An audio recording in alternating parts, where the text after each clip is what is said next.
நமது ஆண்டவரும் இரட்சகருமாகிய இயேசு கிறிஸ்துவின் நாமத்தில் உங்களை அன்புடன் வாழ்த்துகிறேன். మన ప్రభువు రక్షకుడైన యేసుక్రీస్తు నామమునందున మిమ్మల్ని అందరినీ అభినందిస్తున్నాను. நாங்கள் உங்களுக்காக தினந்தோறும் பாரத்தோடு ஜெபம் பண்ணுகிறோம். మేము ఒక్కొక్క రోజు మీకోసం ఎంతో భారంతో ప్రార్థన చేస్తున్నాం. ஆகவே ஆண்டவருடைய கரம் உங்களோடு கூட இருப்பதை நாங்கள் பார்க்கிறோம். అందుకే ప్రభువు హస్తం మీతో ఉన్నది మేము చూడగలుగుతున్నాం. இந்த நாளிலே ஆண்டவர் தம்முடைய வார்த்தையை ஒரு கேள்வியை கேட்டு ஆரம்பிக்கிறார். ఈరోజు ప్రొద్దుట వేళ ఆయన వచనం ఒక ప్రశ్నగా ఉంది. 1 பேதுரு 3ஆம் அதிகாரம் 13ஆம் வசனம் விதமாக சொல்கிறது. 1 பேతురు 3వ అధికారం 13వ వచనం ఇలా సెలవిస్తుంది. நீங்கள் நன்மையை பின்பற்றுகிறவர்களானால் உங்களுக்கு தீமை செய்கிறவன் யார்? మీరు మంచి విషయంలో ఆసక్తి గలవారైతే మీకు హాని చేయువాడు ఎవడు? உங்களுக்கு தீமை வராது, మీకు హాని రాదు, தீமை வரக்கூடாது, మీకు హాని రాకూడదు. ஆனால் பாதை கடினமாக இருக்கலாம், కానీ మీ త్రోవ చాలా కఠినంగా ఉండొచ్చు, ஆனால் முடிவு வெற்றியானது. కానీ ముగింపు మటుకు విజయవంతంగా వస్తుంది. அவர் ஒரு தகப்பனை போல இன்றைக்கு கேட்கிறார். ఈ రోజు ఆయన ఒక తండ్రి వలె మనల్ని అడుగుతున్నాడు. உங்களுக்கு தீமை செய்கிறவன் யார்? మీకు ఎవరు హాని చేయగలడు అని అడుగుతున్నాడు. ஆண்டவராகிய தேவன் இன்றைக்கு அந்த கேள்வியை கேட்கிறார். ప్రభువైన యెహోవా ఈ ప్రశ్నను మీకు వేస్తున్నాడు. அப்படியானால் அவருடைய பார்வையில் தேவனுடைய பிள்ளைகளாக நீதிமான்களாய் வாழ்கிற உங்கள் வாழ்க்கையில யாரும் ஒரு தீமையை செய்து முடித்து விட முடியாது. ఎందుకంటే ఆయన వల్ల నీతిమంతులైన మన మీద మనకి ఎవరు వాళ్ళు హాని చేయలేరని ఇక్కడ రూఢిగా తెలియవస్తుంది. இந்த கேள்வியின் தேவனுடைய வார்த்தையிலிருந்து ஆண்டவர் உங்களுக்கு எதிர்த்து வருகிற மக்களை பழி வாங்குவார். ఎందుకంటే ఇక్కడ చెప్పబడినట్టు మీకు ఎదురుగా వచ్చే జనులను ఆయన తప్పకుండా పగ తీర్చుకుంటాడు. அப்படி ஒரு பாதுகாப்பற்ற ஒரு நிலையை தேவன் தம்முடைய பிள்ளைகளுக்கு இந்த உலகத்திலே கொடுக்கவில்லை. అలాగా ఒక రక్షణ లేని కాపుదల లేని ఒక పరిస్థితిని ఆయన పిల్లలకి ఈ రోజు ఆయన ప్రసాదించలేదు. అనుదిన வாழ்க்கையில உங்களுக்கு பாடுகள் இருக்கலாம். ఒక్కొక్క రోజు మీకు అనుదినము ఏదైనా ఒక శ్రమ ఉండొచ్చు. நீங்கள் கடந்து செல்கிற பாதைகள் கரடு முரடாக இருக்கலாம். మీరు వెళ్ళే మీ త్రోవ సరళముగా లేకుండా పోవచ్చు.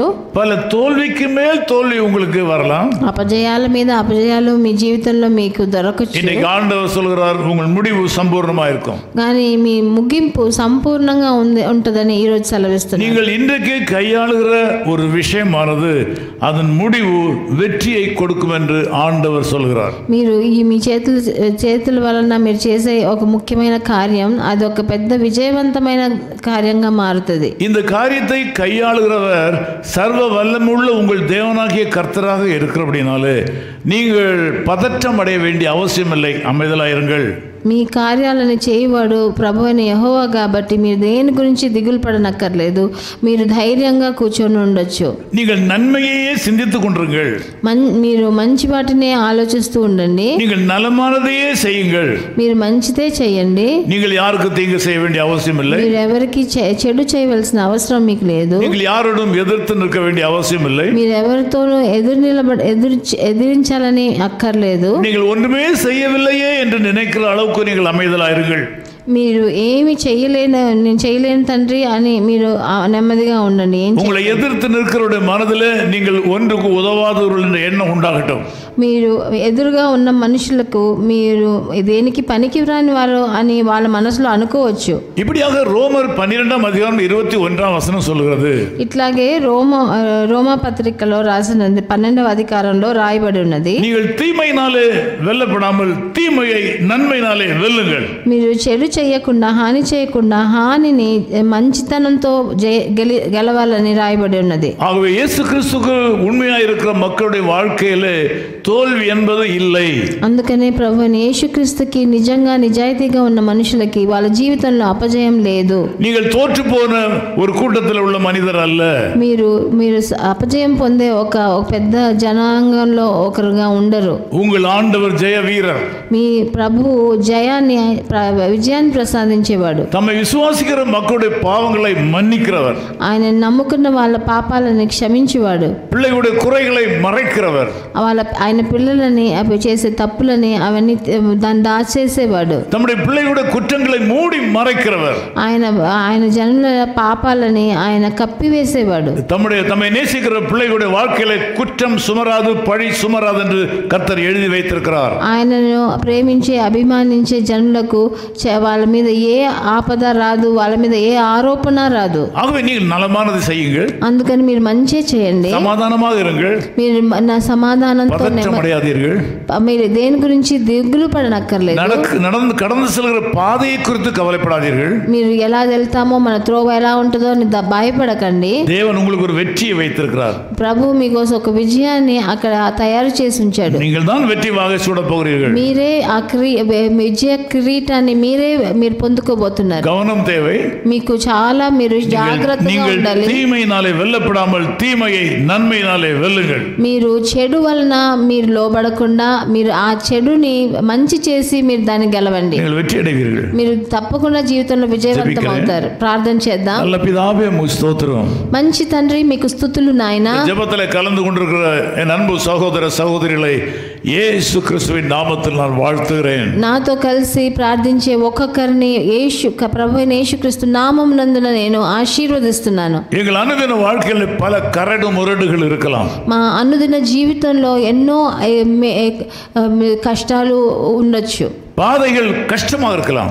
వాళ్ళ త్రోవలు చాలా కష్టంగా ఉండొచ్చు. ஆனால் எங்களுக்கு முடிவில் வெற்றியை கொடுக்கிற தேவன் நீர். కానీ ఆఖరికి మాకు విజయాన్ని ప్రసాదించే దేవుడు. இந்த மக்களுக்காக நான் ஜெபிக்கிறேன். నేను ఈ జనుల కోసం ప్రార్థిస్తున్నాను. இன்னைக்கு வியாதியா இருக்கிறார்கள் பலர்.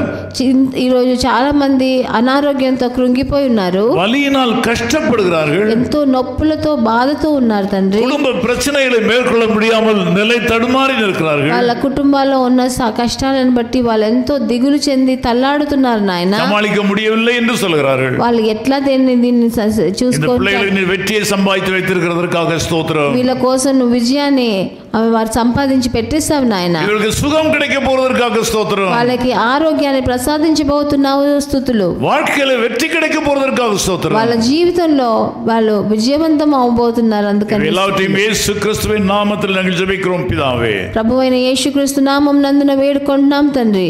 ஆமென் ஆமென். வருத்தப்பட்டு பாரம் சுமந்தோரை வருந்தி அன்பாய் அழைத்திடுவோம்.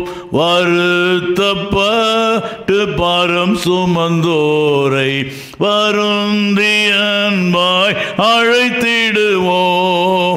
உரித்தாயே சுபாவ பாரத்தை நமது துக்கத்தை நமது துன்பத்தை சுமந்து தீர்த்தாரே. தாசரே இத்தரணியை அன்பாய் இயேசுவுக்கு சொந்தமாக்குவோம். தாசரே இத்தரணியை அன்பாய் இயேசுவுக்கு சொந்தமாக்குவோம். நேசமாய் இயேசுவை கூறுவோம், அவரை காண்பிப்போம், மாவீருள் நீக்குவோம், வெளிச்சம் வீசுவோம். தாசரே இத்தரணியை அன்பாய் இயேசுவுக்கு சொந்தமாக்குவோம்.